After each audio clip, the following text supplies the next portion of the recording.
ലാസ്റ്റിൽ നമ്മൾ aggregative planning ആയിരുന്നു പറഞ്ഞു നിർത്തിയിരുന്നത്.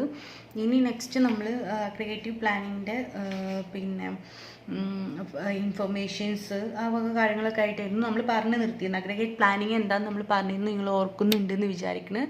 അതായത് മൊത്തത്തിലുള്ള പ്ലാനിങ്ങിനെ കുറിച്ചിട്ടാണെന്നൊക്കെ പറഞ്ഞിരുന്നു. ഇനി നെക്സ്റ്റ് നമുക്ക് പറയാനുള്ളത് അഗ്രിഗേറ്റ് പ്ലാനിങ്ങിൻ്റെ സ്ട്രാറ്റജീസാണ് പറയാനുള്ളത്. അപ്പോൾ അഗ്രിഗേറ്റ് പ്ലാനിങ്ങിൻ്റെ സ്ട്രാറ്റജീസ് പറയുമ്പോൾ നമ്മൾ മനസ്സിലാക്കേണ്ട ഒരു കാര്യം, ഈ അഗ്രിഗേറ്റ് പ്ലാനർ, അതായത് അഗ്രിഗേറ്റ് പ്ലാൻ ചെയ്യുന്ന ആ വ്യക്തി എന്താ ചെയ്യുന്നത് വെച്ചാൽ മാക്സിമം ട്രേഡ് ഓഫ് ചെയ്യാണ് ചെയ്യുക. അതായത് കപ്പാസിറ്റിയും ഇൻവെൻട്രിയും ബാക്കിംഗ് കോസ്റ്റും, ഇത് മൂന്നുമുള്ള മെയിനായിട്ട് വരുന്നത്. ഇത് മൂന്നും തമ്മിലുള്ള ഒരു ട്രേഡ് ഓഫ് ഉണ്ടാക്കുകയാണ് ചെയ്യുക.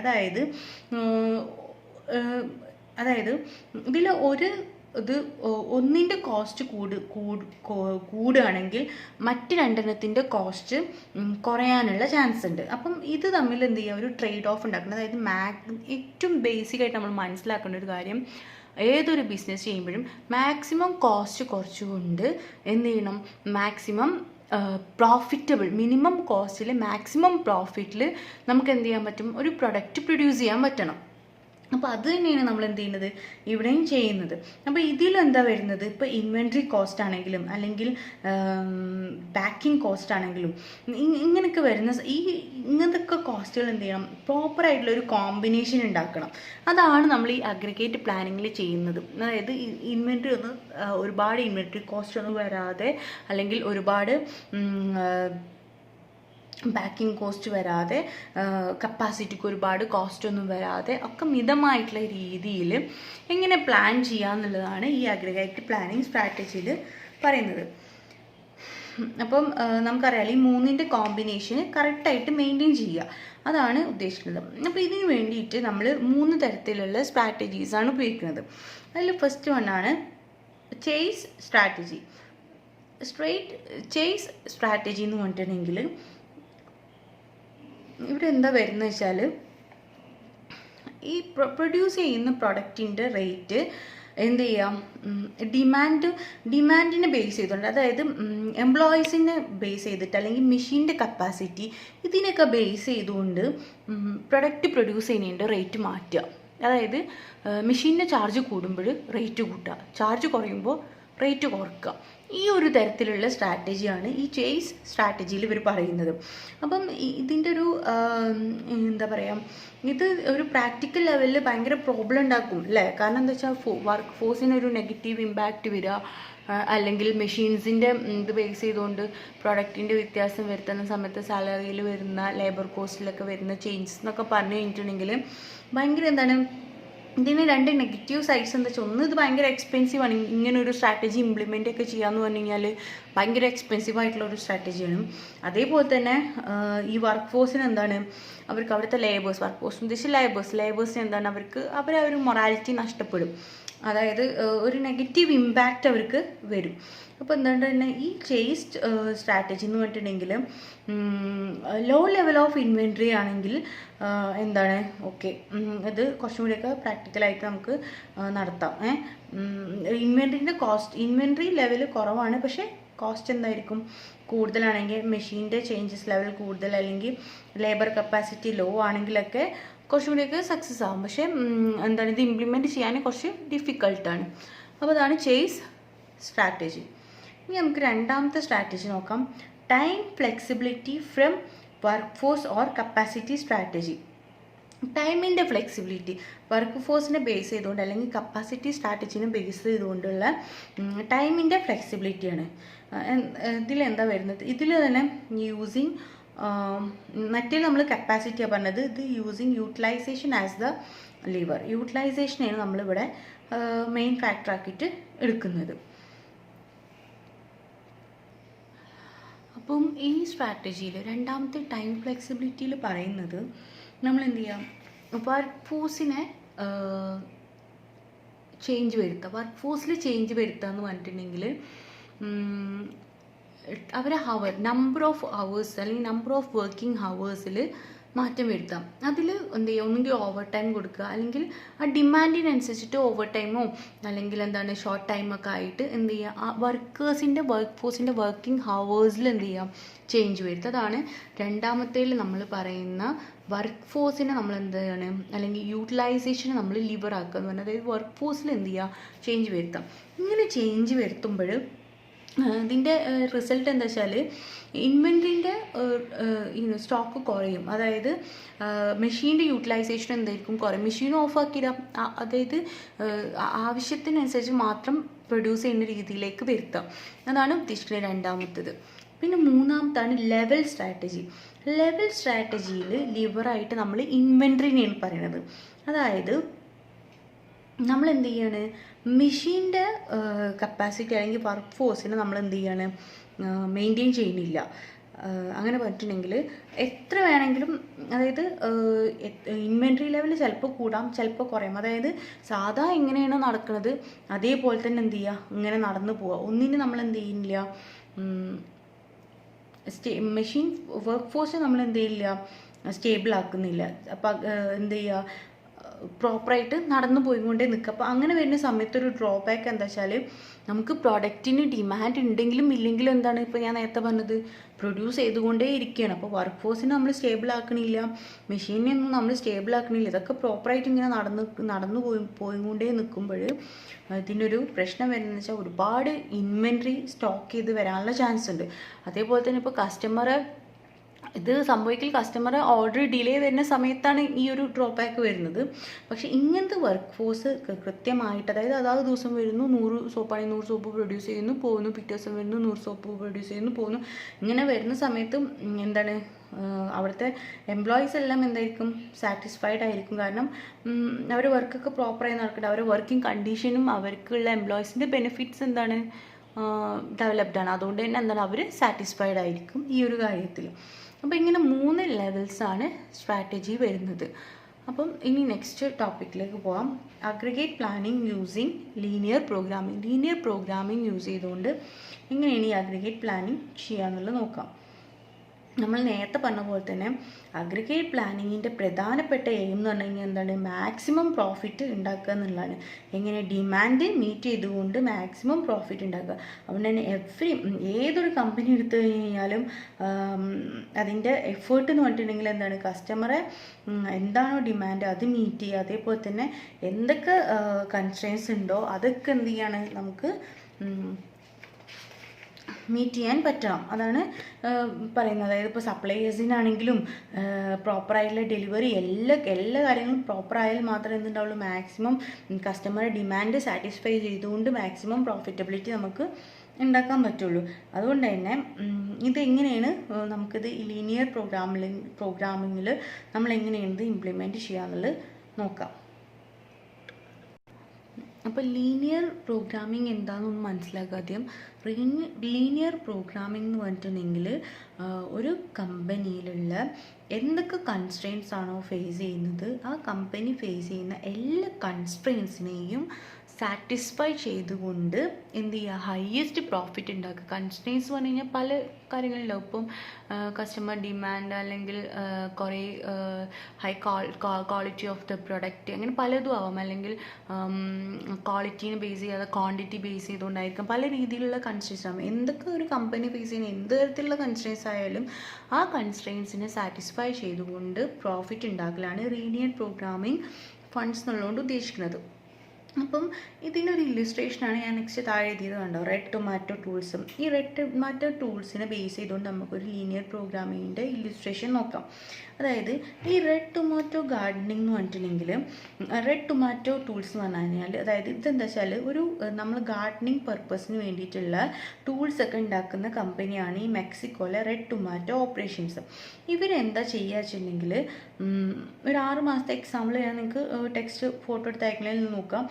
6 മാസത്തേക്ക് ഇവർ പ്ലാൻ ചെയ്തത് എങ്ങനെയാണെന്നുള്ളതാണ് പറയുന്നത്.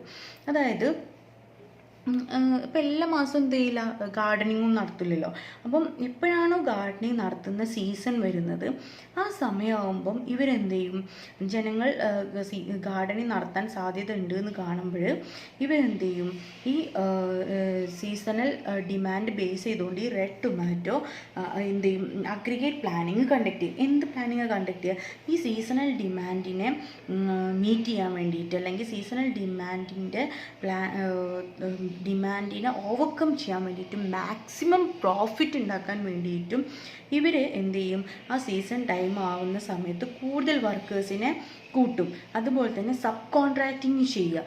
അതേപോലെ തന്നെ കൂടുതൽ ഇൻവെൻട്രീനെ എന്ത് ചെയ്യുക, ബിൽഡപ്പ് ചെയ്തെടുക്കുക. അതുപോലെ തന്നെ ബാക്കിംഗ് ഓഫ് ഓർഡേഴ്സിന് കസ്റ്റമേഴ്സിൻ്റെ ഓർഡർ പ്രോപ്പറായിട്ട് ഡെലിവർ ചെയ്യാൻ വേണ്ടിയിട്ടുള്ള എല്ലാവിധ സജ്ജീകരണങ്ങളും ചെയ്തു വെക്കുക. ഇതൊക്കെ ചെയ്ത് മെല്ലെ അവരെന്ത് ചെയ്യും, ഒരു മാസം 1500 രൂപക്ക്, ഇപ്പോൾ ജനുവരി 1600 ആണെങ്കിൽ ഫെബ്രുവരി ആകുമ്പോഴത്തേനും 3000 രൂപ ഒരു ഡിമാൻഡ് ഫോർകാസ്റ്റ് ചെയ്യുക. പിന്നെ മാർച്ച് ആകുമ്പോൾ 3200, ഏപ്രിലിൽ 3800. ആ ഒരു രീതിയിൽ എന്ത് ചെയ്യുകയാണ്, ഇവരിങ്ങനെ ഡിമാൻഡ് ഫോർകാസ്റ്റ് ചെയ്തിട്ട് മെല്ലെ അവരെ പ്രൊഡക്ഷൻ എന്ത് ചെയ്യുക, ഇൻക്രീസ് ചെയ്തുകൊണ്ട് ആ ഒരു ടാർഗറ്റിലേക്ക് എത്തിക്കുക. അല്ലെങ്കിൽ കസ്റ്റമേഴ്സിൻ്റെ ഡിമാൻഡിനെ മീറ്റ് ചെയ്യാൻ പാകത്തിനുള്ള സപ്ലൈയിങ് ഓഫ് ടൂൾസ് ഉണ്ടാക്കിയെടുക്കുകയാണ് ഈ റെഡ് ടൊമാറ്റോ ചെയ്തിട്ടുള്ളത്. അതിൻ്റെ ഇത് ബേസ് ചെയ്തുകൊണ്ടാണ് ലീനിയർ പ്രോഗ്രാമിങ്ങിൻ്റെ ഒരു ഇല്ലുസ്ട്രേഷൻ നിങ്ങൾക്ക് കൊടുത്തിട്ടുള്ളത്. അപ്പം ഏറ്റവും മനസ്സിലാക്കേണ്ടത് എല്ലാത്തിൻ്റെ ബേസിക് ആയിട്ടുള്ള ഫോം എന്താ വെച്ചിട്ടുണ്ടെങ്കിൽ മാക്സിമം പ്രോഫിറ്റബിലിറ്റി ഉണ്ടാക്കുക, കസ്റ്റമേഴ്സിൻ്റെ ഡിമാൻഡ് മാക്സിമം മീറ്റ് ചെയ്യിപ്പിക്കാൻ നോക്കുക, മിനിമം കോസ്റ്റിൽ ഇതൊക്കെ ചെയ്യാൻ വേണ്ടിയിട്ട് നമുക്ക് നോക്കുക. ഇതാണ് ബേസിക് ആയിട്ടുള്ള ഏതൊരു പ്രൊഡക്ഷൻ കമ്പനീൻ്റെയും മോട്ടീവ്. ഇനി നെക്സ്റ്റ് ടോപ്പിക്കാണ് ഈ implementing aggregate planning in practice. ഇനി എങ്ങനെയാണ് അഗ്രിഗേറ്റ് പ്ലാനിങ് നമ്മൾ ഒരു പ്രാക്ടീസ് ആക്കി, അതായത് നിലവിൽ എന്താ പറയുക, നമ്മൾ ഇംപ്ലിമെൻറ്റ് ചെയ്യുക, അതായത് എന്ത് ചെയ്യുക, നടപ്പിലാക്കുമ്പോൾ എങ്ങനെയാണ് നമ്മളിത് നടപ്പിലാക്കുക എന്നുള്ളത് നോക്കാം. ഫസ്റ്റ് വണ്ണാണ് think beyond the enterprise to the entire supply chain. Think beyond the enterprise to the entire supply chain. അതായത് നമ്മളൊരിക്കലും എന്ത് ചെയ്തു, നമ്മൾ എൻ്റർപ്രൈസിൻ്റെ ഉള്ളിൽ നിന്നിട്ട് ആ ഒരു ലെവലിൽ മാത്രം നമ്മൾ എന്ത് ചെയ്യരുത്, പ്ലാൻ ചെയ്യരുത്.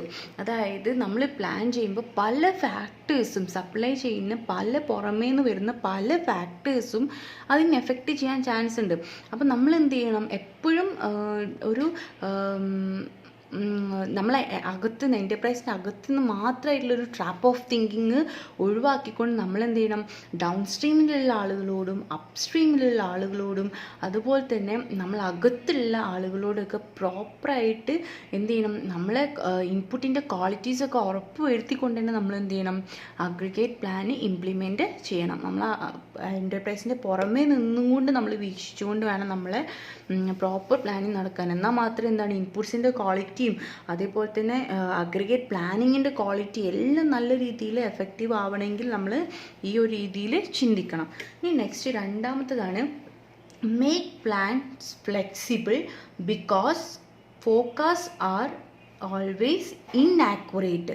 നമുക്കറിയാം, നമ്മൾ എപ്പോൾ പ്ലാൻ ചെയ്ത് തീരുമാനങ്ങളെടുത്ത് നമ്മൾ ജസ്റ്റ് പ്ലാനിങ്, നമുക്ക് ഒരിക്കലും പറയാൻ പറ്റില്ല നാളെ നമുക്ക് ഇങ്ങനെ ആവും, നമ്മൾ പറയാൻ പറ്റില്ല. നമുക്കറിയാം പ്ലാനിങ് എന്ന് പറഞ്ഞാൽ തന്നെ എന്താണ്, deciding the future course of action. So നമുക്ക് ഫ്യൂച്ചർ എങ്ങനെയാവും നമുക്ക് ഒരിക്കലും പറയാൻ പറ്റില്ല. അതുകൊണ്ട് നമ്മൾ എപ്പോഴും അഗ്രിഗേറ്റ് പ്ലാൻ ചെയ്യുന്ന സമയത്ത്, നമ്മൾ ഫോർകാസ്റ്റ് ചെയ്യുന്ന സമയത്ത് ഫ്യൂച്ചർ ഡിമാൻഡും കൂടി കണക്കിലെടുത്തുകൊണ്ട് വേണം നമ്മൾ എന്ത് ചെയ്യേണ്ടത്, ഫോർകാസ്റ്റ് ചെയ്യാൻ. നമുക്കൊരിക്കലും പ്രെഡിക്റ്റ് ചെയ്യാൻ പറ്റില്ല എന്താകും ഫ്യൂച്ചർ എന്നുള്ളത്, നമുക്ക് എന്ത് ചെയ്യാൻ പറ്റില്ല, ഒരിക്കലും പ്രെഡിക്റ്റ് ചെയ്യാൻ പറ്റില്ല. അതുകൊണ്ട് തന്നെ എന്താണ്, എപ്പോഴും നമ്മൾ ബിൽഡപ്പ് ചെയ്യുന്ന പ്ലാൻ ഫ്ലെക്സിബിൾ ആയിരിക്കണം. ഫ്യൂച്ചറിൻ്റെ ഡിമാൻഡിനനുസരിച്ചുള്ള രീതിയിലുള്ള ചേഞ്ചസ് വരുത്താനും സിറ്റുവേഷനനുസരിച്ചുള്ള അഡ്ജസ്റ്റ്മെൻറ്റ്സ് വരുത്താനും പറ്റുന്ന രീതിയിലായിരിക്കണം നമ്മൾ പ്ലാൻ ചെയ്യേണ്ടത്. ദെൻ നെക്സ്റ്റ് വണ്ണാണ് return the aggregate plan as new data emerge. അതായത് നമ്മളിപ്പം ഓൾറെഡി പ്ലാൻ ചെയ്ത് ഇപ്പോൾ 3 മന്ത്സിലേക്കും 18 മന്ത്സിലേക്കായിരിക്കും നമ്മൾ പ്ലാൻ ചെയ്യുക. പക്ഷെ നമ്മൾ പ്ലാൻ ചെയ്ത ഡിമാൻഡൊക്കെ ഫോർകാസ്റ്റ് ചെയ്തു, പക്ഷെ നമ്മൾ എക്സ്പെക്ട് ചെയ്ത പോലത്തെ ഡിമാൻഡൊന്നും വന്നില്ല, അല്ലെങ്കിൽ ഡിമാൻഡ് കൂടുതലായി പോയി. അങ്ങനെ വരുന്ന സമയത്ത് നമ്മൾ എന്ത് ചെയ്യണം, നമ്മളെ മൊത്തം അഗ്രിഗേറ്റ് പ്ലാനിനെ തന്നെ എന്ത് ചെയ്യണം, ന്യൂ ഡാറ്റ ആയിട്ട് എന്ത് ചെയ്യണം, പ്ലാൻ ചെയ്യണം. അതായത് മാനേജേഴ്സ് എന്ത് ചെയ്യണം, തിരിച്ച് ലേറ്റസ്റ്റ് വാല്യൂവിലേക്ക് എന്ത് ചെയ്യണം, നമ്മളെ ഇൻപുട്സിനെ നമ്മളെ അഗ്രിഗേറ്റ് പ്ലാനിൻ്റെ റിട്ടേൺസിനൊക്കെ എന്ത് ചെയ്യണം, ചേഞ്ചസ് വരുത്തണം. അപ്പോൾ എന്തെങ്കിലും ഫ്യൂച്ചറിൽ ചേഞ്ച് വന്നു കഴിഞ്ഞാൽ ആ ചേഞ്ചസ് എന്ത് ചെയ്യണം, നമ്മൾ അപ്ഡേറ്റഡ് ആയിരിക്കണം. ദെൻ നെക്സ്റ്റ് 4th വണ്ണാണ് use aggregate planning as capacity utilization increases. അപ്പം നിങ്ങളൊരു കാര്യം മനസ്സിലാക്കണം, ഈ കപ്പാസിറ്റി പ്ലാൻ ചെയ്യുന്ന സമയത്ത് ഒരുപാട് സ്ഥാപനങ്ങൾ എന്തെങ്കിലും ഈ അഗ്രിഗേറ്റ് പ്ലാനിങ് ഒന്നും ഇംപ്ലിമെൻറ്റ് ചെയ്യുന്നില്ല. അവർ വിചാരിക്കുന്നത് വെയർ ഹൗസിൻ്റെ ആൾക്കാരോട് ചോദിക്കുക, അല്ലെങ്കിൽ അവർ ചിന്തിക്കുന്നത് ഓർഡർ ബേസ് ചെയ്യുന്ന ആക്ച്വൽ ഡിമാൻഡ് അല്ലെങ്കിൽ ഇൻവെൻറ്ററി മാനേജ്മെൻറ്റ് അലഗോരിതമൊക്കെ യൂസ് ചെയ്തുകൊണ്ടാണ് അവർ ചെയ്യുന്നത്, അല്ലാതെ അവർ അഗ്രിഗേറ്റ് പ്ലാനിങ് ഒന്നും യൂസ് ചെയ്യുന്നില്ല. പക്ഷേ അഗ്രിഗേറ്റ് പ്ലാനിങ് യൂസ് ചെയ്യൽ എന്താണ്, മസ്റ്റാണ്. കാരണം എന്താ, പ്രത്യേകിച്ച് നമ്മൾ എവിടെയാണ് യൂസ് ചെയ്യേണ്ടത്, കപ്പാസിറ്റി യൂട്ടിലൈസേഷൻ ഇൻക്രീസ് ചെയ്യാൻ വേണ്ടിയിട്ട് അഗ്രിഗേറ്റ് പ്ലാനിങ് നിർബന്ധമാണ്. അതായത് നമ്മളെ ഡിമാൻഡ് ഫോർകാസ്റ്റ് ചെയ്യുന്ന സമയത്ത് നമ്മളെ പ്ലാനിങ് കറക്റ്റ് ആയാലേ നമുക്ക് എന്ത് ചെയ്യാൻ പറ്റുള്ളൂ, കപ്പാസിറ്റി അത്രത്തോളം യൂട്ടിലൈസ് ചെയ്യാൻ പറ്റുള്ളൂ. അത് യൂട്ടിലൈസ് ചെയ്യണമെങ്കിൽ എന്ത് വേണം, അഗ്രിഗേറ്റ് പ്ലാനിങ് പ്രോപ്പർ ആവണം. അഗ്രിഗേറ്റ് പ്ലാനിങ് പ്രോപ്പർ ആകുമ്പോൾ കപ്പാസിറ്റി യൂട്ടിലൈസേഷൻ പ്രോപ്പർ ആവും, ഡിമാൻഡ് നമുക്ക് ഫോക്കസ് ചെയ്യാൻ പറ്റും, നമ്മൾ വിചാരിച്ച പോലെ പ്ലാൻ ചെയ്ത് നമുക്ക് മാക്സിമം പ്രോഫിറ്റബിലിറ്റി ഉണ്ടാക്കാൻ പറ്റും. അപ്പോൾ ഇതൊക്കെയാണ് ഒരു അഗ്രിഗേറ്റ് പ്ലാനിങ് ചെയ്യുന്ന സമയത്ത് നമ്മൾ പ്രാക്ടിക്കലായിട്ട് ചിന്തിക്കേണ്ട കാര്യങ്ങൾ. ഇനി next conclusion of learning objective. എന്താണ് ഇതിൻ്റെ ഒരു കൺക്ലൂഷൻ, എന്താണ് ലേണിംഗ് ഒബ്ജക്റ്റീവിൻ്റെ ഒരു കൺക്ലൂഷനാണ് നമ്മൾ ഈ അഗ്രിഗേറ്റ് പ്ലാനിങ്ങിൻ്റെ കൺക്ലൂഷനിലേക്കാണ് പോകുന്നത്. അതിൽ ഫസ്റ്റ് വണ്ണാണ് identify the decision that are best solved by aggregate planning. Aggregate പ്ലാനിങ്ങിൽ നമ്മൾ ഞാൻ പറഞ്ഞിട്ടുണ്ട്, ഏറ്റവും ബെസ്റ്റായിട്ട് യൂട്ടിലൈസ് ചെയ്യുന്നത് അല്ലെങ്കിൽ ഏറ്റവും ബെസ്റ്റായിട്ട് യൂസ് ചെയ്യുന്നത് കപ്പാസിറ്റി ഡിറ്റർമൈൻ ചെയ്യാനും പ്രൊഡക്ഷനും അതേപോലെ തന്നെ ഇൻവെൻട്രി ഡിസിഷൻസ് 3 മാസം മുതൽ 18 മാസം വരേക്കാണെന്ന് നമ്മൾ നേരത്തെ പറഞ്ഞു. അതിൻ്റെ ഉള്ളിൽ പ്രോപ്പറായിട്ട് എന്ത് ചെയ്യണം, നമ്മൾ ഈ അഗ്രിഗേറ്റ് പ്ലാനിങ് എന്ത് ചെയ്യണം, യൂസ് ചെയ്യണം. അതാണ് ഫസ്റ്റ് പോയിന്റ്. സെക്കൻഡ് വണ്ണാണ് understand the important of aggregate planning as a supply chain activity. ഇപ്പം സപ്ലൈ ചെയിൻ ആക്ടിവിറ്റി ചെയ്യുന്ന സമയത്ത് അഗ്രിഗേറ്റ് പ്ലാനിങ്ങിന് എത്രത്തോളം ഇമ്പോർട്ടൻസ് ഉണ്ട് എന്നുള്ളതും കൂടി എന്ത് ചെയ്യണം, അതിന് ഒരുപാട് സിഗ്നിഫിക്കൻസ് ഉണ്ട്. അതായത് അഗ്രിഗേറ്റ് പ്ലാനിങ് എന്ന് പറഞ്ഞിട്ടുണ്ടെങ്കിൽ സപ്ലൈ ചെയിൻ പെർഫോം ചെയ്യുന്ന സമയത്ത്, അതുപോലെ തന്നെ നമുക്ക് എന്താ പറയുക, സപ്ലൈ ചെയിനിലെ പാർട്ട്നേഴ്സിൻ്റെ ആക്ടിവിറ്റീസ് ചെയ്യുന്ന സമയത്തൊക്കെ എന്താണ്, അഗ്രിഗേറ്റ് പ്ലാനിങ്ങിന് ഒരുപാട് ഇമ്പോർട്ടൻസ് ഉണ്ട്. അതേപോലെ തന്നെ അഗ്രിഗേറ്റ് പ്ലാൻ എന്ന് പറഞ്ഞിട്ടുണ്ടെങ്കിൽ ഒരു എൻ്റർപ്രൈസ് ഐസൊലേറ്റഡ് ആകുന്ന സാഹചര്യത്തിൽ, അതായത് ഒറ്റപ്പെട്ട് കിടക്കുന്ന സാഹചര്യത്തിലൊക്കെ എന്താണ് ഈ അഗ്രിഗേറ്റ് പ്ലാനിങ് എന്ന് പറഞ്ഞിട്ടുണ്ടെങ്കിൽ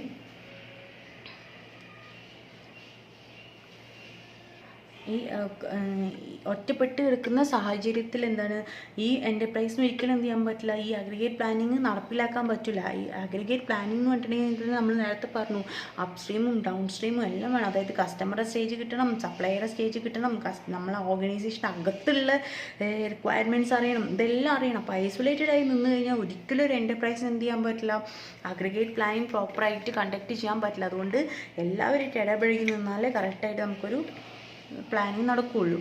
നെക്സ്റ്റ് മൂന്നാമത്താണ് describe the information needed to product and aggregate plan. ഒരു അഗ്രിഗേറ്റ് പ്ലാൻ ഉണ്ടാക്കുന്ന സമയത്ത് ആ പ്ലാനർക്ക് എന്ത് വേണം, ഡിമാൻഡ് ഫോർകാസ്റ്റിൻ്റെ ഡിമാൻഡ് ഫോർകാസ്റ്റ് ചെയ്യണം. എന്തിനു വേണ്ടിയിട്ട്, ഒരു ഇൻഫോർമേഷൻ്റെ കോസ്റ്റും പ്രൊഡക്ഷനും അതേപോലെ തന്നെ അതിൻ്റെ സപ്ലൈ, ഇതിൻ്റെയൊക്കെ കുറിച്ചുള്ള കറക്റ്റായിട്ടുള്ള എന്ത് ചെയ്യണം, ഡിമാൻഡ്സ് അറിഞ്ഞിരിക്കണം. അതേപോലെ തന്നെ ഡിമാൻഡ് ഫോർകാസ്റ്റ് ചെയ്യുന്ന സമയത്ത് എത്ര സമയത്തേക്കുള്ള അല്ലെങ്കിൽ ഏത് പീരീഡ് ഓഫ് ടൈമിലേക്കാണെന്നുള്ളത് കറക്റ്റ് ഡിമാൻഡ് പ്ലാൻ ചെയ്യുകയും ചെയ്യണം. അപ്പം എന്താണ്, എപ്പോഴും ഒരു പ്രൊഡക്റ്റിൻ്റെ കറക്റ്റായിട്ടുള്ള ഇൻഫോർമേഷൻ ആർക്ക് കിട്ടണം, അഗ്രിഗേറ്റ് പ്ലാൻ ചെയ്യുന്ന സമയത്ത് അഗ്രിഗേറ്റ് പ്ലാനറിന് കിട്ടണം. എന്താണ് അതിൻ്റെ കോസ്റ്റ് വരുന്നത്, എന്താണ് അതിൻ്റെ പ്രൊഡക്ഷൻ, എത്രത്തോളം ഡിമാൻഡ് വരുന്നുണ്ട് എന്നുള്ളതിൻ്റെ കറക്റ്റ് ഇൻഫോർമേഷൻസ് പ്ലാനർക്ക് എന്ത് ചെയ്യണം, നമ്മൾ കൊടുക്കണം. ദെൻ നെക്സ്റ്റ് വണ്ണാണ് explain the basic trade off to consider when creating an aggregate plan.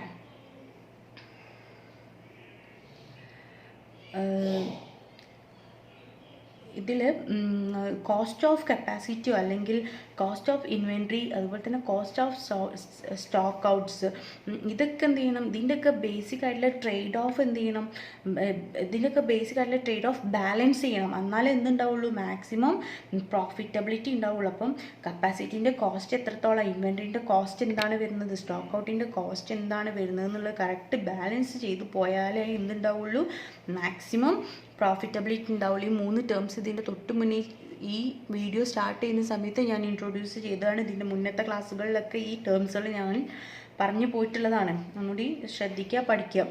Then last വണ്ണാണ് formulate and solve aggregate planning problem using Microsoft Excel. ഇതും നമ്മൾ ഈ പോയിന്റ് കറക്റ്റ് ഇതേപോലെ തന്നെ മുന്നേ പറഞ്ഞതാണ്. നമ്മൾ എന്താണ് അഗ്രിഗേറ്റ് പ്ലാനിങ്ങിൻ്റെ പ്രോബ്ലംസ് എന്ത് ചെയ്യണം, എക്സൽ യൂസ് ചെയ്തുകൊണ്ട്, അല്ലെങ്കിൽ അതിൻ്റെ സെൽസ് നമുക്കറിയാം, ഓരോ ചെറിയ ചെറിയ സെല്ലുകളായിട്ടാണല്ലോ എക്സൽ നമ്മൾ ചെയ്യാറുള്ളത്. അതൊക്കെ യൂസ് ചെയ്തുകൊണ്ട് കറക്റ്റായിട്ട് അതിൻ്റെ ഫങ്ഷൻസും കൺസ്ട്രെയിൻസും ഒക്കെ എന്ത് ചെയ്യണം, മനസ്സിലാക്കിക്കൊണ്ട് അതിൻ്റെ പ്രോബ്ലംസ് എന്ത് ചെയ്യണം, നമ്മൾ സോൾവ് ചെയ്യണം. ഇനി നെക്സ്റ്റ് ടോപ്പിക്കിലേക്ക് പോവാം. Managing demand. എങ്ങനെയാണ് ഡിമാൻഡ് മാനേജ് ചെയ്യുക എന്നുള്ളത്. അപ്പം സപ്ലൈ ചെയിനിൽ നമ്മൾ പറഞ്ഞു ഡിമാൻഡ് ഇൻഫ്ലുവൻസ് ചെയ്യുന്നുണ്ട്. നമ്മൾ പ്രൈസിങ്ങും അതേപോലെ തന്നെ പല തരത്തിലുള്ള പ്രൊമോഷൻസുമാണ് മെയിനായിട്ട് ഈ സപ്ലൈ ചെയിനിൽ ഡിമാൻഡിനെ ഇൻഫ്ലുവൻസ് ചെയ്യുന്നത്. അപ്പോൾ ഈ പ്രൊമോഷൻ ഡിസിഷൻസ് എടുക്കുന്നത് റീറ്റെയിലേഴ്സ് ആയിരിക്കും. അതേപോലെ തന്നെ ഇതിൽ വേറെ സപ്ലൈ ചെയിനിൽ വരുന്ന മറ്റാളുകളെയും കൂടി ഇൻഫ്ലുവൻസോട് കൂടിയിട്ടായിരിക്കും ആ ഒരു പ്രൊമോഷൻ ഡിസിഷൻസ് എടുക്കുന്നത്. അതേപോലെ തന്നെ മനസ്സിലാക്കേണ്ട മറ്റൊരു കാര്യമാണ് അഗ്രിഗേറ്റ് പ്ലാനിങ്ങിൽ. അഗ്രിഗേറ്റ് പ്ലാൻ എന്ന് പറഞ്ഞാൽ നമുക്കറിയാം ബോത്ത് ഡിമാൻഡ് അല്ലെങ്കിൽ സപ്ലൈ ചെയിനിൽ ഇതിലൊക്കെ മാക്സിമം സപ്ലൈ ചെയിൻ പ്രോഫിറ്റബിലിറ്റി ഉണ്ടാക്കുക എന്നുള്ളത് നമ്മൾ ഒരുപാട് ടേംസുകൾ ഇതിന് മുന്നേ പറഞ്ഞിട്ടുണ്ട്. അപ്പോൾ സപ്ലൈ ചെയിൻ പ്രോഫിറ്റബിലിറ്റി ഉണ്ടാക്കണം. ഇതിൽ പറയുന്ന സമയത്ത് 4 കീ ഫാക്ടേഴ്സാണ് ട്രേഡ് പ്രൊമോഷനെ ഇൻഫ്ലുവൻസ് ചെയ്യുന്ന 4 എന്താ പറയുക കീ ഫാക്ടേഴ്സാണ് വരുന്നത്. ഒന്ന് impact of production of promotion of on ഡിമാൻഡിൻ്റെ പ്രൊമോഷനെ എഫക്റ്റ് ചെയ്യുന്ന ഇമ്പാക്റ്റ്, അതേപോലെ തന്നെ പ്രൊഡക്റ്റിൻ്റെ എത്ര മാർജിനാണ് ഇടുന്നത് എന്നുള്ളത്, അതുപോലെ തന്നെ cost of holding inventory hold ചെയ്യാൻ വരുന്ന കോസ്റ്റ് എത്രയാണ്, അതുപോലെ തന്നെ നെക്സ്റ്റ് വൺ ആണ് cost of changing the level of കപ്പാസിറ്റിൻ്റെ ലെവൽ ചേഞ്ച് ചെയ്യുമ്പോൾ വരുന്ന കോസ്റ്റ് എത്രത്തോളാണെന്നുള്ളത്. ഈ ഡിമാൻഡിൻ്റെ ഇൻക്രീസ് ചെയ്യുന്ന സമയത്ത് ഈ 4 കീ ഫാക്ടേഴ്സ് നിങ്ങൾക്ക് മനസ്സിലായി എന്ന് വിചാരിക്കുന്നു. ഈ 4 കീ ഫാക്ടേഴ്സ് മനസ്സിലായെങ്കിൽ ഇനി നെക്സ്റ്റ് നമുക്ക് പറയാനുള്ളത് ഡിമാൻഡ് ഇൻക്രീസ് ചെയ്യുന്ന സമയത്ത് 3 ഫാക്ടേഴ്സ് ആണ് നമുക്ക് എഫക്റ്റ് ചെയ്യുന്നത്. 3 കോമ്പിനേഷൻസ് ആണ് വരുന്നത്. ആ 3 കോമ്പിനേഷൻസിലേക്ക് നമുക്ക് പോവാം. ഡിമാൻഡ് ഇൻക്രീസ് ചെയ്യുന്ന സമയത്തുള്ള റിസൾട്ടാണ് 3 കോമ്പിനേഷൻസ്. അപ്പം അതിൻ്റെ മുന്നേ നിങ്ങൾ മനസ്സിലാക്കേണ്ട 2 ടേംസുകളാണ് വരുന്നത്. മാർക്കറ്റ് ഗ്രോത്തും ഫോർവേഡ് ബൈയിങ്ങും. മാർക്കറ്റ് ഗ്രോത്ത് എന്ന് പറഞ്ഞിട്ടുണ്ടെങ്കിൽ an increase in consumption of a product either from new or existing customers. നമ്മളെ പ്രൊഡക്റ്റ് എന്ത് ചെയ്യാണ് പുതിയ കസ്റ്റമർ അല്ലെങ്കിൽ ഉള്ള കസ്റ്റമർ കൂടുതലായിട്ട് ഉപയോഗിക്കുന്നതിനാണ് നമ്മൾ എന്ത് പറയുന്നത്, മാർക്കറ്റ് ഗ്രോത്ത് എന്ന് പറയുന്നത്. പിന്നെ ഫോർവേഡ് ബൈയിങ് എന്ന് പറഞ്ഞിട്ടുണ്ടെങ്കിൽ customers move up future purchases. ഭാവിയിലേക്കുള്ള പർച്ചേസ് എന്ത് ചെയ്യാണ് കൂടുതലായിട്ട് കൂട്ടിക്കൊണ്ടുവരിക. അപ്പം അതാണ് എന്ത് ഫോർവേഡ് ബൈയിങ്. ഭാവിയിൽ ആ പ്രൊഡക്റ്റ് കിട്ടൂലേ വിചാരിച്ചിട്ട് എന്ത് ചെയ്യുക, അല്ലെങ്കിൽ ഭാവിയിലേക്ക് ആ പ്രൊഡക്റ്റ് വേണം എന്ന് വിചാരിച്ചിട്ട് എന്ത് ചെയ്യുക, കസ്റ്റമേഴ്സ് കൂടുതൽ പർച്ചേസ് ചെയ്യുക. അതാണ് ഫോർവേഡ് ബൈയിങ്. ഈ 2 ടേംസും നിങ്ങൾ മനസ്സിലാക്കുക. അപ്പോൾ ടെക്സ്റ്റ് എഴുതുന്ന സമയത്ത് ഈ ടേംസ് ഇടയിലായിരിക്കും വരിക, ഒന്ന് നോട്ട് ചെയ്യാം. അപ്പം 3 എന്താ പറയുക കോമ്പിനേഷൻസ് ആണ്, 3 ഫാക്ടേഴ്സാണ് ഈ ഡിമാൻഡ് കൂടുന്ന സമയത്ത് വരുന്ന റിസൾട്ട്. അതിൽ first വണ്ണാണ് manage supply to improve synchronization in a supply chain in the face of predictable variability. അതായത് നമ്മൾക്കറിയാലോ നമ്മളെ പ്രൊഡക്റ്റ് ഭാവിയിൽ എന്താണ് കൂടുതൽ ഡിമാൻഡ് കൂടുമ്പോൾ നമ്മൾ എന്ത് ചെയ്യണം, ആ ഉള്ള സപ്ലൈ ചെയിനിലുള്ള ആളുകൾ എന്ത് ചെയ്യണം, കറക്റ്റായിട്ട് ആ വേരിയബിലിറ്റിക്ക് അനുസരിച്ചിട്ട് എന്ത് ചെയ്യണം, മാനേജ് ചെയ്യുക. അതായത് മാക്സിമൈസിങ് പ്രോഫിറ്റ് ആണല്ലോ നമ്മളെ പ്രധാനമായിട്ടുള്ള എയിം. അപ്പോൾ നമ്മൾ എന്ത് ചെയ്യണം, കപ്പാസിറ്റി കൂട്ടണം, വർക്ക് ഫോഴ്സിനെ ഫ്ലെക്സിബിൾ ആക്കണം, സബ് കോൺട്രാക്ടിങ് കൊടുക്കണം, ഡ്യുവൽ ഫെസിലിറ്റീസ്, പ്രൊഡക്റ്റ് ഫ്ലെക്സിബിലിറ്റി, ഇതൊക്കെ എന്ത് ചെയ്യണം, നമ്മൾ ഇൻക്രീസ് ചെയ്യണം. അപ്പോൾ സ്വാഭാവികമായിട്ട് എന്ത് ചെയ്യും, നമുക്ക് ഈസി ആയിട്ട് നമുക്കത് മാനേജ് ചെയ്യാൻ പറ്റും. ഇനി രണ്ടാമത്തെ ഫാക്ടറാണ് manage demand to improve synchronization in a supply chain in the face of predictable variability.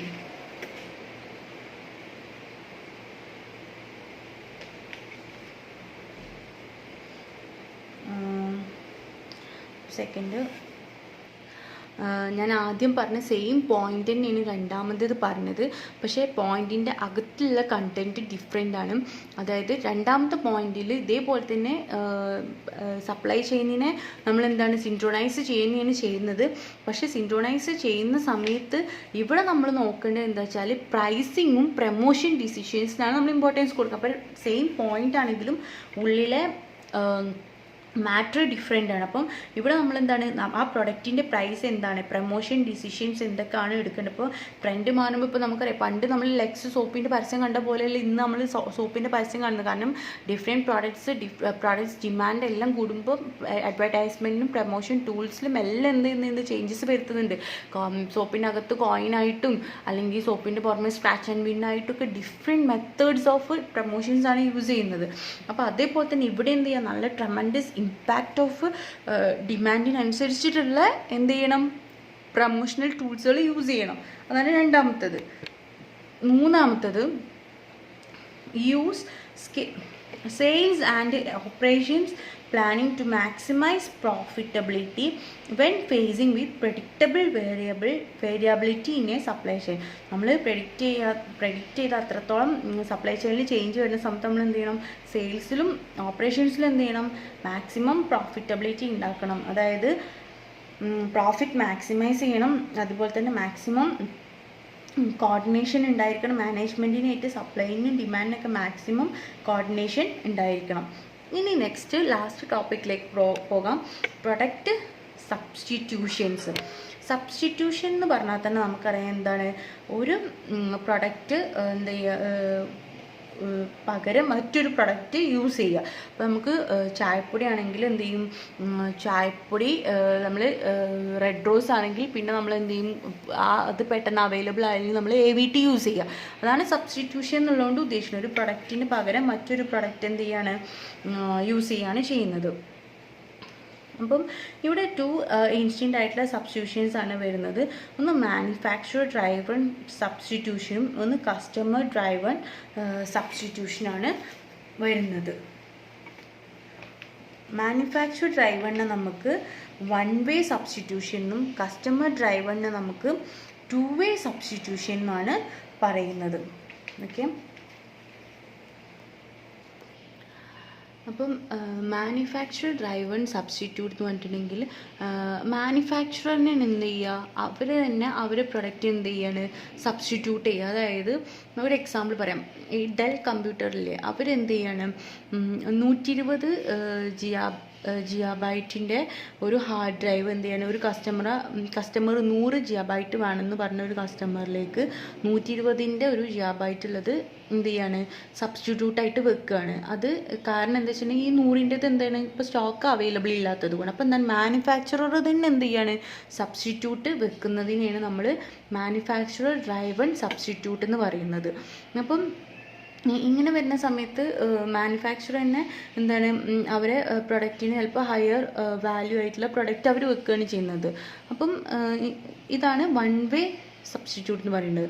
Next customer driven substitute എന്ന് പറഞ്ഞു കഴിഞ്ഞാൽ, ഒരു കസ്റ്റമർ ഒരു ഡിറ്റർജൻറ്റിന് വേണ്ടിയിട്ട് വാൾമാർട്ടിലേക്ക് പോയി. അപ്പോൾ അവിടെ പോയപ്പോൾ ആ പ്രൊഡക്റ്റ് അവൈലബിൾ അല്ല. അപ്പോൾ സ്വാഭാവികമായിട്ട് എന്ത് ചെയ്യും, അയാൾക്ക് ആ പ്രൊഡക്റ്റ് തന്നെ വേണം, നിർബന്ധമില്ലെങ്കിൽ അയാൾ എന്ത് ചെയ്യും, അടുത്ത പ്രൊഡക്റ്റിലോട്ട് എന്ത് ചെയ്യും, മാറി ചിന്തിക്കും. അതാണ് എന്ത്, കസ്റ്റമർ ഡ്രൈവൺ സബ്സ്റ്റിറ്റ്യൂട്ട് എന്ന് പറയുന്നത്. അപ്പം ഇത് രണ്ടും എന്താണെന്നുള്ളത് മനസ്സിലാക്കുക. അതാണ് 1 വേ സബ്സ്റ്റിറ്റ്യൂട്ട് എന്നും ഇതിനെ 2 വേ സബ്സ്റ്റിറ്റ്യൂട്ട് എന്നുമാണ് നമ്മൾ പറയുന്നത്. ഇനി ഇതിലെ ലാസ്റ്റ് ടേമാണ് പ്രൊക്വയർമെൻറ്റ് പ്രോസസ്സ്. പ്രൊക്വയർമെൻറ്റ് പ്രോസസ്സ് എന്ന് പറഞ്ഞിട്ടുണ്ടെങ്കിൽ രണ്ട് കാര്യങ്ങൾ കൂടിച്ചേരുന്നതാണ് പ്രൊക്വയർമെൻറ്റ് പ്രോസസ്സ്. അതായത് രണ്ട് കാറ്റഗറീസ്, ഡയറക്റ്റ് മെറ്റീരിയൽസും ഇൻഡയറക്റ്റ് മെറ്റീരിയൽസും കൂടി കൂടിച്ചേരുന്നതാണ് പ്രൊക്വയർമെൻറ്റ് പ്രോസസ്സ് എന്ന് പറയുന്നത്. ഡയറക്റ്റ് മെറ്റീരിയൽസ് എന്ന് പറഞ്ഞിട്ടുണ്ടെങ്കിൽ ഒരു ഫിനിഷ്ഡ് ഗുഡ്സ് ആക്കി മാറ്റാൻ വേണ്ട കോമ്പണൻസ് നമ്മൾ ഡയറക്റ്റ് മെറ്റീരിയൽസിനും, ഇൻഡയറക്റ്റ് മെറ്റീരിയൽസ് എന്ന് പറഞ്ഞിട്ടുണ്ടെങ്കിൽ ഒരു പ്രൊഡക്റ്റിനെ സപ്പോർട്ട് ചെയ്യുന്ന, ഓപ്പറേഷനെ സപ്പോർട്ട് ചെയ്യുന്നതിന് നമ്മൾ ഇൻഡയറക്റ്റ് മെറ്റീരിയൽസുമാണ് പറയാം. അപ്പോൾ പ്രൊക്വയർമെൻറ്റ് പ്രോസസ്സ് എന്ന് പറഞ്ഞിട്ടുണ്ടെങ്കിൽ ഒരു കോൺട്രാക്ടർ അയാൾ പ്ലേസും പ്രൊഡക്റ്റും ഒക്കെ ഡിസൈൻ ചെയ്ത് കഴിഞ്ഞ് കഴിഞ്ഞാൽ, അയാൾ ബയ്യറേയും സപ്ലയറേയും ഒക്കെ ഡിസൈൻ ചെയ്ത് കഴിഞ്ഞ് കഴിഞ്ഞാൽ അതിന് വേണ്ടിയിട്ടുള്ള ആ ഓർഡർ പ്ലേസ് ചെയ്യാനും ആ എൻഡ് ബയ്യറിലേക്ക് റിസീവ് ചെയ്യാനും വേണ്ടിയിട്ട്, ആ ഓർഡർ പ്ലേസ് ചെയ്യാനും വേണ്ടിയിട്ട് ഡിസൈൻ ചെയ്യുന്ന ആ ഒരു പ്രോസസ്സിനെയാണ് നമ്മൾ എന്ത് പറയുന്നത്, പ്രൊക്വയർമെൻറ്റ് പ്രോസസ്സ് എന്ന് പറയുന്നത്. ഇതിൽ നമ്മൾ മനസ്സിലാക്കേണ്ടത്, നമ്മൾ പ്രൊഡ്യൂസ് ചെയ്യുന്ന ഗുഡ്സ് പ്രോസസ്സ് ചെയ്യുന്നത് പർച്ചേസ് ചെയ്യാനുള്ള, അതായത് പർച്ചേസ് ചെയ്യുന്ന പ്രോഡക്റ്റ് നമുക്ക് എന്താണ് പ്രോഡക്റ്റ്. അപ്പോൾ പ്രൊക്വയർമെൻറ്റ് പ്രോസസ്സ് എന്ന് പറഞ്ഞിട്ടുണ്ടെങ്കിൽ ഒരു കസ്റ്റമറിന് വേണ്ട, കസ്റ്റമർ പർച്ചേസ് ചെയ്യുന്ന പ്രോഡക്റ്റിനെ പ്രൊഡക്റ്റാക്കി മാറ്റുന്ന ആ പ്രൊഡക്ഷൻ മുതൽ അതിൽ വരുന്ന എല്ലാ കാര്യങ്ങളും കൂടി ചേർന്ന് വരുന്ന ആ ഒരു പ്രോസസ്സിനെയാണ് നമ്മൾ എന്ത് പറയുന്നത്, പ്രൊക്വയർമെൻറ്റ് പ്രോസസ്സ് എന്ന് പറയുന്നത്. അപ്പോൾ ഇതോട് കൂടിയിട്ട് നമ്മൾ ഫസ്റ്റ് മൊഡ്യൂൾ അവസാനിച്ചു. ഇനി നെക്സ്റ്റ് ക്ലാസ്സിൽ നമുക്ക് സെക്കൻഡ് മൊഡ്യൂൾ സ്റ്റാർട്ട് ചെയ്യാം. ഒരു എക്സാം നെക്സ്റ്റ് ക്ലാസ്സിൽ, നെക്സ്റ്റ് ഫ്രൈഡേ ഞാൻ എക്സാം കണ്ടക്ട് ചെയ്യും. എല്ലാവരും നന്നായിട്ട് പഠിക്കുക. ഇനി നമുക്ക് 2 മൊഡ്യൂളും കൂടി എടുക്കാനുള്ളൂ. നന്നായിട്ട് പഠിക്കാം. നമുക്കുള്ളതിൽ വെച്ചിട്ട് ഏറ്റവും വലിയൊരു മൊഡ്യൂളാണ് ഇപ്പോൾ കഴിഞ്ഞത്. നന്നായിട്ട് എല്ലാവരും പഠിക്കുക. നെക്സ്റ്റ് ക്ലാസ്സിലെ എക്സാമിന് പ്രിപ്പയർ ആവുക. Okay, thank you.